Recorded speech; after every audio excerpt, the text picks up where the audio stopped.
As far as I know, I have the third eye and sixth sense. I'm used to seeing, hearing, and feeling those who've passed. One incident I can share was of my grandmother. My sister was back home in our country preparing for her wedding, but our grandmother suddenly passed away that same time. She called us and announced the heartbreaking news. Everyone in my family left to go back to our country, but my mother and I stayed here since I had to finish my finals in college. My mom fell asleep on the couch and I also fell asleep on the little couch adjacent to hers. I had the feeling that my grandmother would visit, and lo and behold, she did, in my sleep.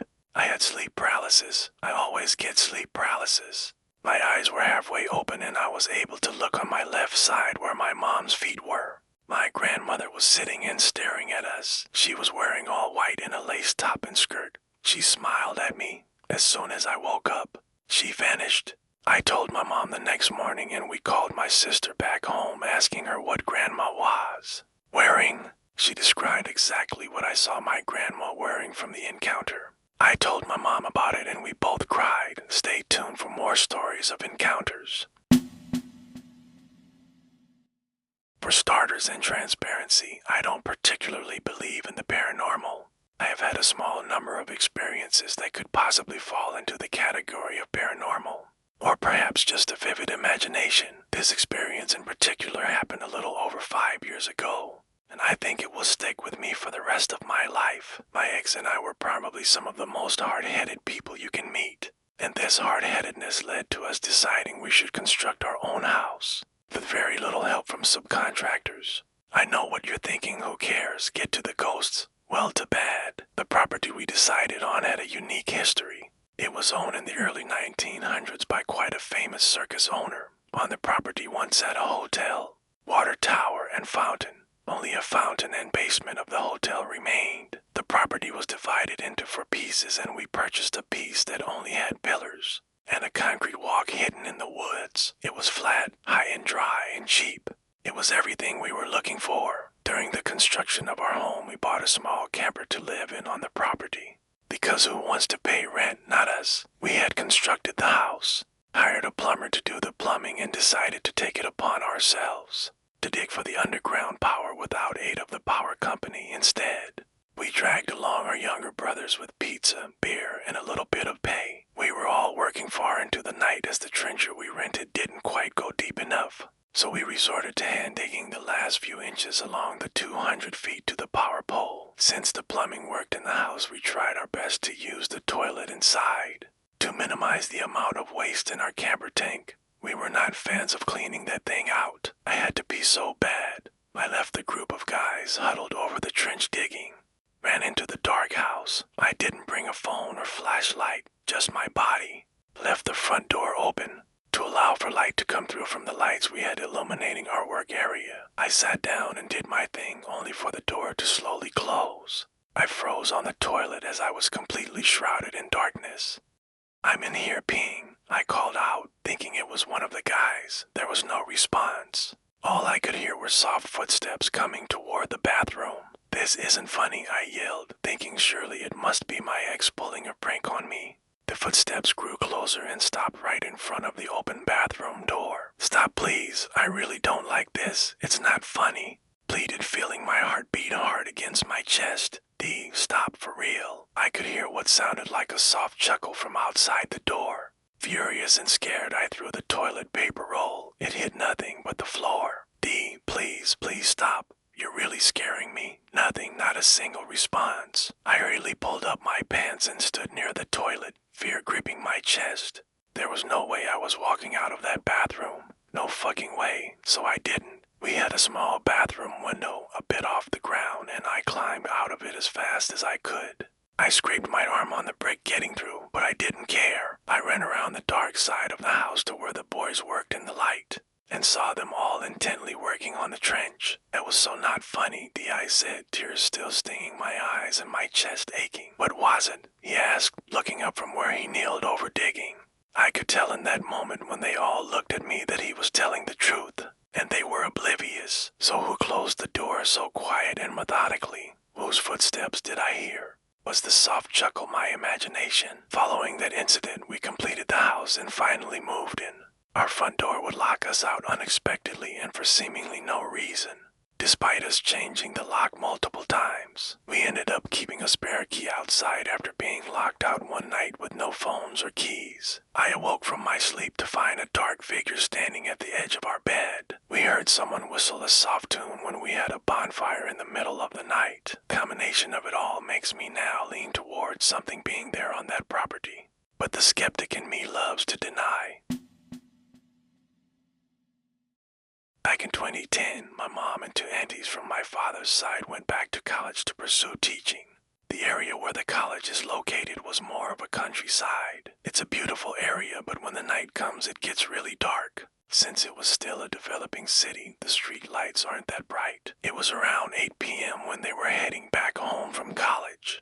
They only walked back home every day since it was only a 5 to 10 minute walk. My mom was at the front while my two aunties were behind her walking and conversing. When she looked behind, she noticed someone was tailing them. She didn't think of it that much since the girl behind my aunties was also wearing the same college uniform as them. As they were walking down our street, my mom was dumbfounded when the street dogs started barking. They were very familiar with the street dogs that lived near us. The dogs would even wag their tail every time they walked past them since they give them treats. Every day. That's when my mom started to grow suspicious since we lived at the end of the street. Yet the girl is still behind them. My aunts noticed my mom keeps looking behind them. When they were finally at the gate of our house, she peeked behind once more, but the girl she saw wasn't there anymore. My mom told them someone was following us. My aunts raised their eyebrows. Nobody's there. My mom then told them that a girl with the same college uniform as them was tailing them. My aunties told my mom that when she started looking behind, they looked behind as well, but there was nobody there. The thing is, my mom was pregnant with my little brother at the time, and living in a province at night with someone pregnant is scary as hell here in the Philippines. There's a folklore here about a mythical creature called Manananggal.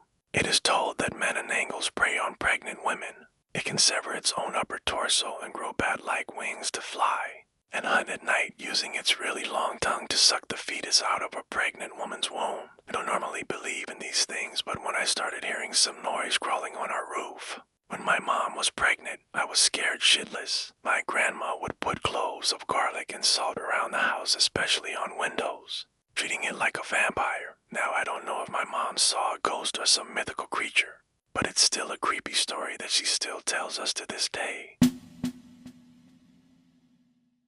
Recently found this subreddit, so I thought it'd be neat to share my story. This happened sometime around 2017 to 2018.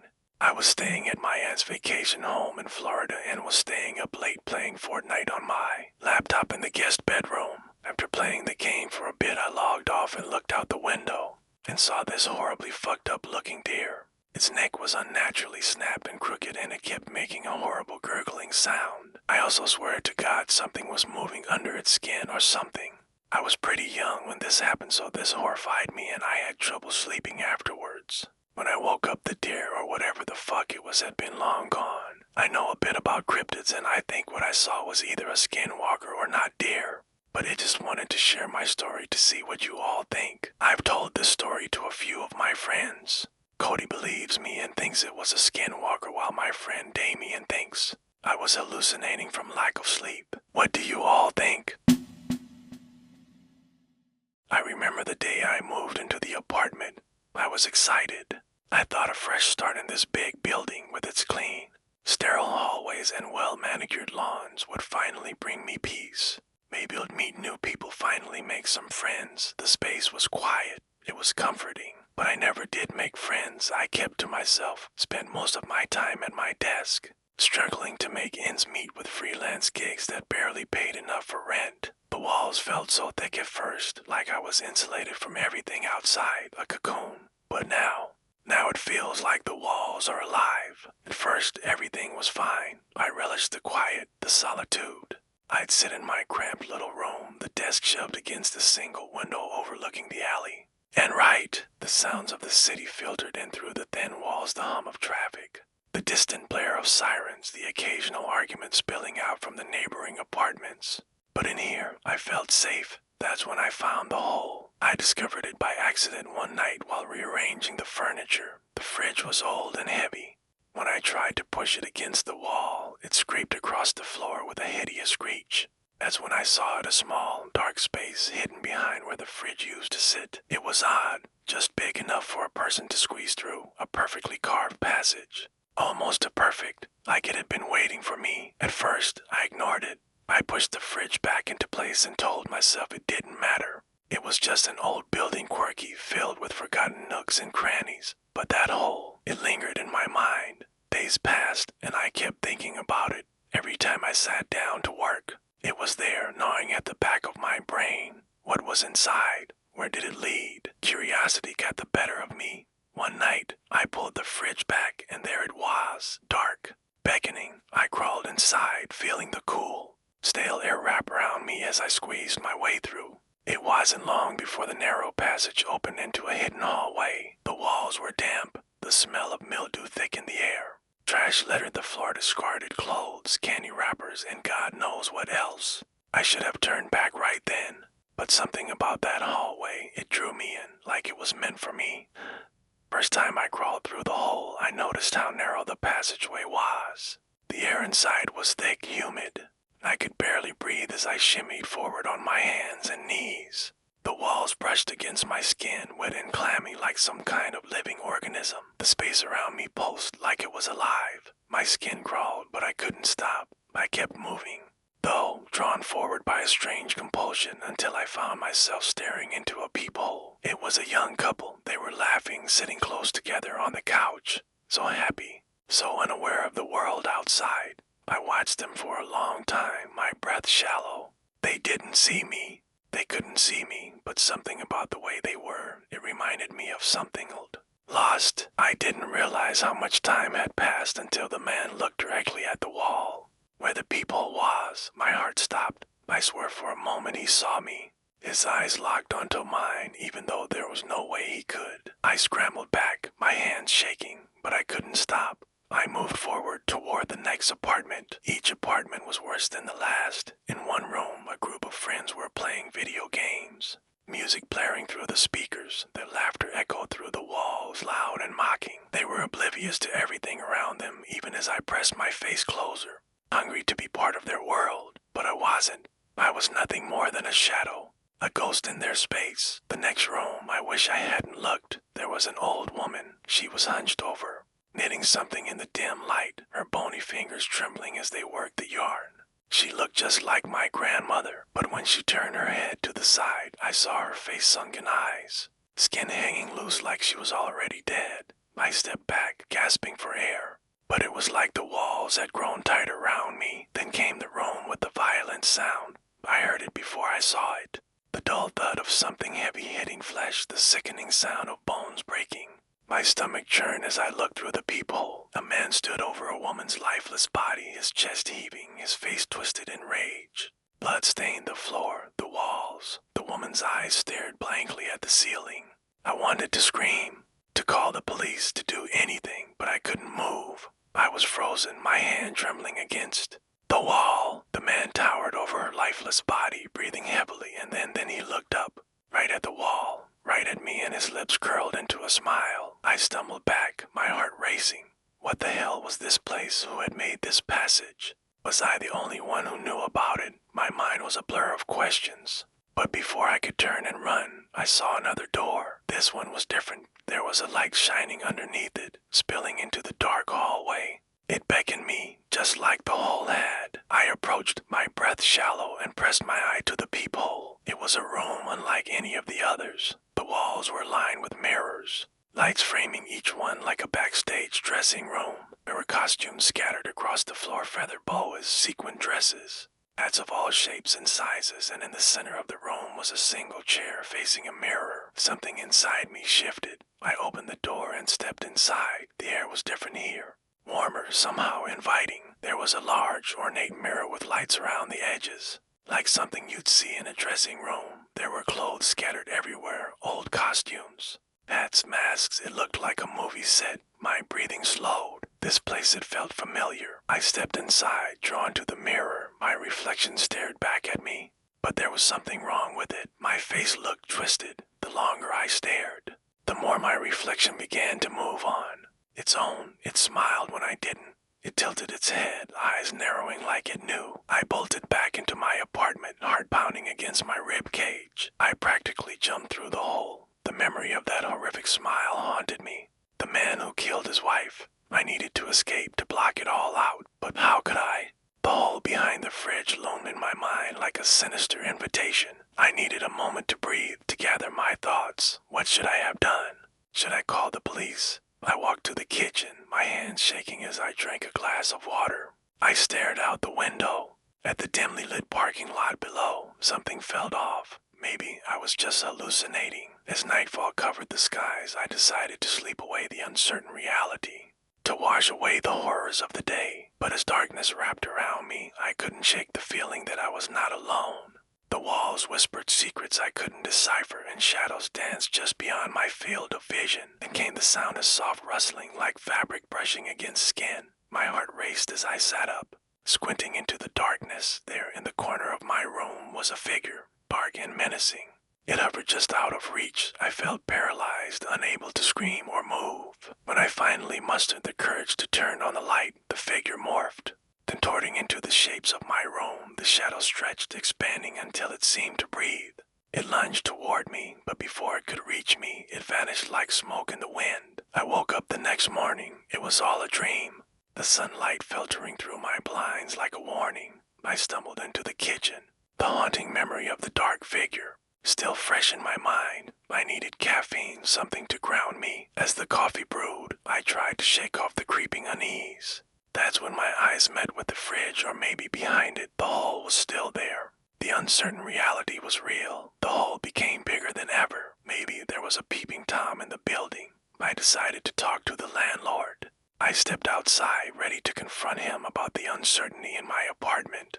But the hallway was empty. No one stirred, no voices echoed back. It was dead silent. I knocked on a few doors, but nobody answered. Felt strange, but maybe most of the tenants were sleeping. Just as I was about to head back inside, I spotted a man dressed entirely in black, carrying a heavy bag. His movements were erratic, as if he was in a hurry. "Hey," I called, trying to sound casual. "Excuse me, can you?" But he ignored me and slipped into the elevator. As the doors began to close, I caught a glimpse of something red peeking from the bag. My heart raced as realization struck a glimmer of blood. It was the man I'd seen earlier, the one who'd killed his wife. I stumbled back, horror gripping me like a vice. I bolted up the stairs, my legs feeling like jelly. I burst through my door, gasping for breath, and darted toward the fridge wall. I had to know. I ripped the fridge away, my hands trembling. There it was. The hole, the same gaping maw I had discovered before. Was it really there? Was any of this real?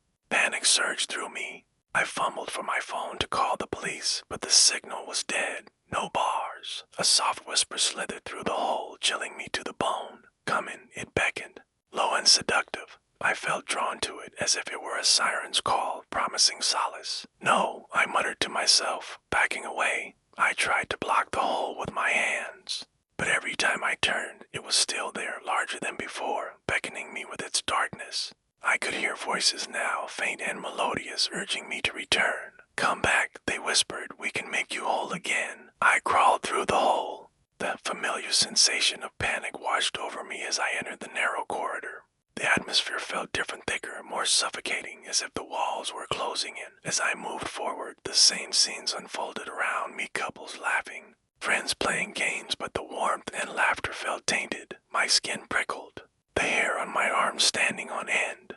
I continued deeper into the darkness, knowing I had to confront whatever lay ahead. And that's when I found him. The same room as before. Each item stood in its place perfectly still. Only a new member had moved into the building. A body lay dead in the corner of the room, its skin pale, its fingernails elongated and dirty, as if he was the filth of the building. I touched him. His body decomposed right before me. Black liquid oozed of its body, like he had been dead for many a millennium. I had found him. I had found the peeping Tom. With each passing moment, I felt a change within me. My body began to feel strange. My skin became pale and clammy, like I was living in a world without sunlight. My fingers elongated, stretching unnaturally as if reaching for something just out of grasp. I caught a glimpse of myself in the mirror, and my reflection was grotesque. twisted beyond recognition. I touched my face, feeling the cool, clammy surface of my skin, the features melting and reforming in the warped glass. I could feel the walls of my apartment morphing around me, the texture becoming fleshy, almost breathing. As veins pulsed underneath the surface, panic surged through me. "What is happening?" I gasped, scratching at the walls, desperate to escape this nightmare. My nails dug into the surface, but instead of breaking through, they sunk in like flesh, giving way beneath my fingertips. But suddenly, I woke up in my bed again, only this time it was all a dream. No, it can't be. Walked into the kitchen to brew myself coffee. My eyes shifted themselves towards the hole. It had grown bigger. The scent of coffee brewing filled the air, but it did little to soothe the rising anxiety clawing at my insides.